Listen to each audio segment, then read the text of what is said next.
or sorry, Toad cured Tyson's Parkinson so that he could come back and fight. In a shocking conversation with Adin Ross, Jake Paul just claimed that Mike Tyson had Parkinson's prior to his fight and that it was cured by something called Toad. Welcome back, everybody. I'm Dr. Brian Sutterer, and the goal of this channel is to teach you about the medical side of the sports world. So I did a video whenever we had this fight just about the whole medical clearance process and what these fighters have to go through, how absurd I thought it was that somebody at Mike Tyson's age was allowed to be medically safely cleared to fight Jake Paul.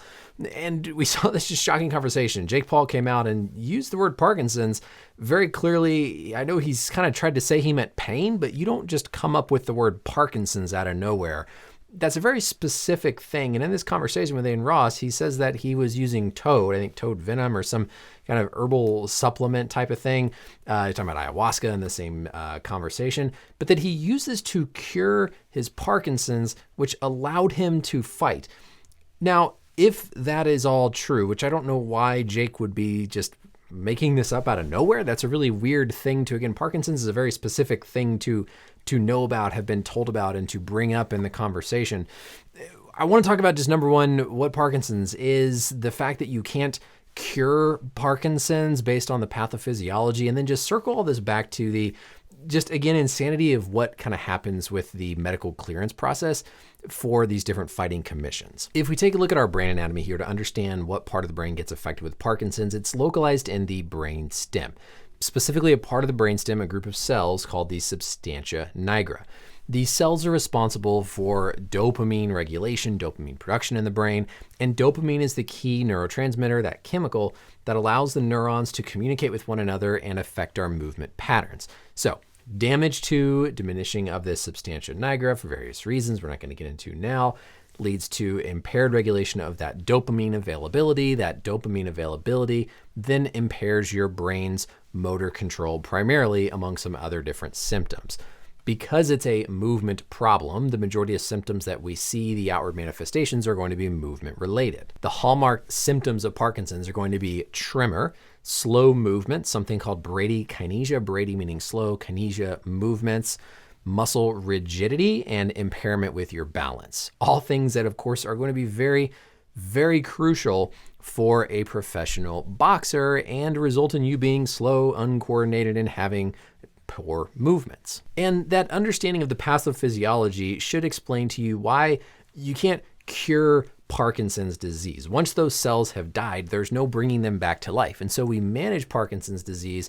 We don't cure Parkinson's disease. So that's already a red flag in this whole conversation. We'll talk about that a little bit more. We'll talk about that in a little bit more detail and then bring all this back to just, again, touching on whether or not this is something that they would have known before the fight was cleared, if it's in fact true, and just more ridiculousness about the fighter safety with these sports. But first, I want to give a quick shout out to the sponsor of this video. Today's video is sponsored by the makers of my favorite whey protein, Transparent Labs. As a doctor, I understand the importance of getting adequate amounts of protein, especially in the athletes that I take care of. And for that, I think Transparent Labs and their 100% grass-fed whey protein is the perfect choice. Each serving features an ideal amount of protein at 28 grams in one simple scoop.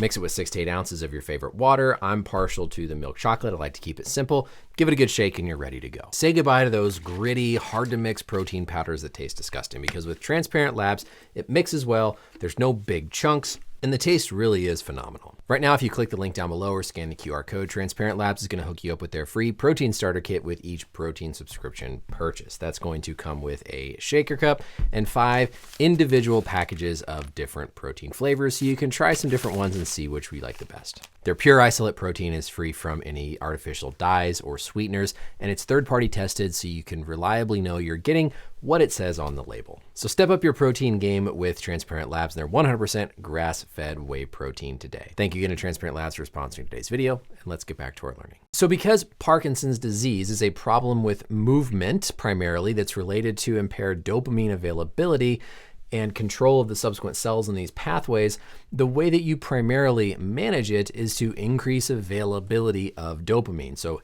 L-Dopa, carbidopa, levodopa. These are medicines that you take that increase the availability of dopamine to be present in the brain to help manage these motor controls, these motor functions.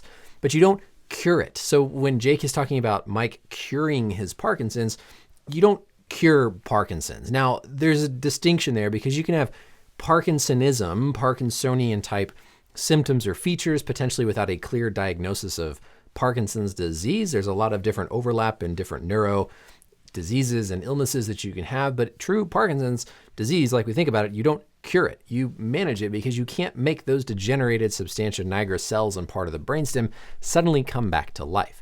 Now, there are newer things like deep brain stimulators where instead of relying on the dopamine to stimulate the cells controlling movement, you can stimulate the cells with electricity to get that same movement pattern and kind of bypass the dopamine altogether. But there's nothing you can do to cure it and regenerate these cells. So right there, that's a big misunderstanding that I don't want people to have. When Jake is saying Mike used it to cure his Parkinson's to allow him to fight, it might manage the Parkinson's. And I don't know what he's talking about, this toad venom stuff. There are probably a lot of different supplements out there, different things that might play some role or have some effect that we might not be aware of with managing that dopamine level.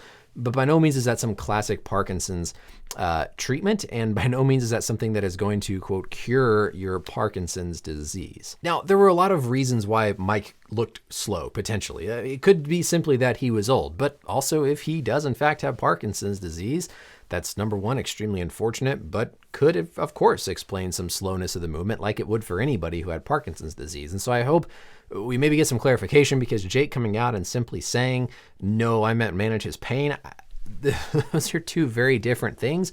Parkinson's disease is not like a pain disease. It's not a pain problem. And so for Jake to just come out of nowhere and throw the word Parkinson's out there twice in that conversation, to me, is not just a simple slip up like he wants to say. But for Mike's own benefit, of course, I hope this isn't true. I hope he doesn't have Parkinson's, because we know that it can progress and have quite a negative impact on somebody's life.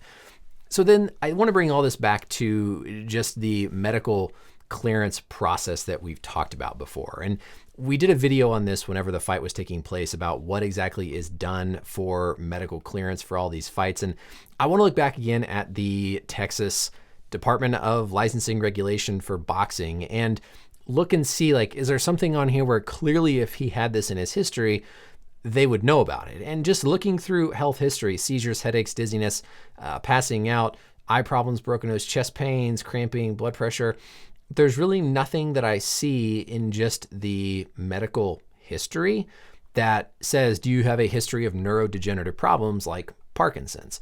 If we get down further, concussion, head injury, again, that wouldn't really qualify. He might not have seen a doctor recently. And so there's really nothing in here that I can see that would specifically look for and try and evaluate, do you have a history of a neurodegenerative brain problem like possibly Parkinson's disease? The physical exam, if somebody is managing their Parkinson's disease adequately, you might not be able to appreciate any actual symptoms and pick it up on physical exam.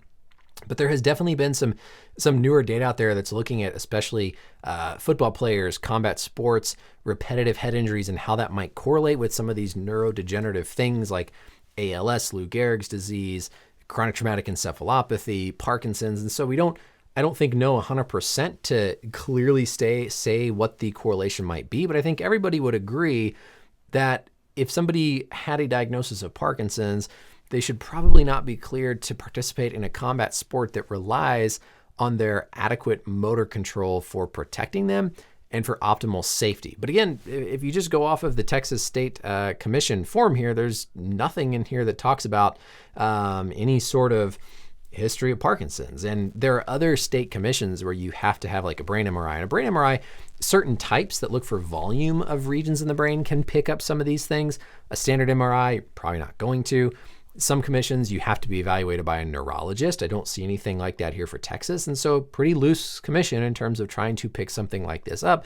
So yeah, it's very plausible that based on the letter of their law, if Mike Tyson did in fact have Parkinson's disease, does in fact have Parkinson's disease, this is something that I don't see a reason in their form where they would have caught it and would have prevented him from fighting unless it affected his physical exam at the time they were doing the exam, which raises just more concern about this whole clearance process and how it's very, not very thorough to look for some of this stuff. Because again, I think everybody would agree that if this is true, you should not be competing in a professional combat sport.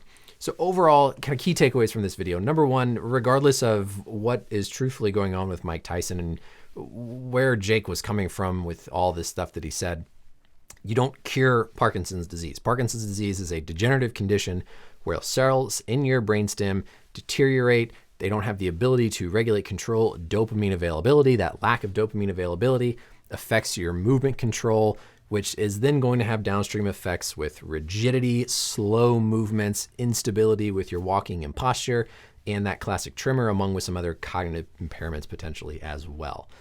Very concerning if this is all in fact true. I hope we hear something from Tyson, either confirming, denying, or at least clearing this up, because I don't believe that this was really just Jake meaning pain, but he somehow pulled the word Parkinson's out of his brain twice in the conversation.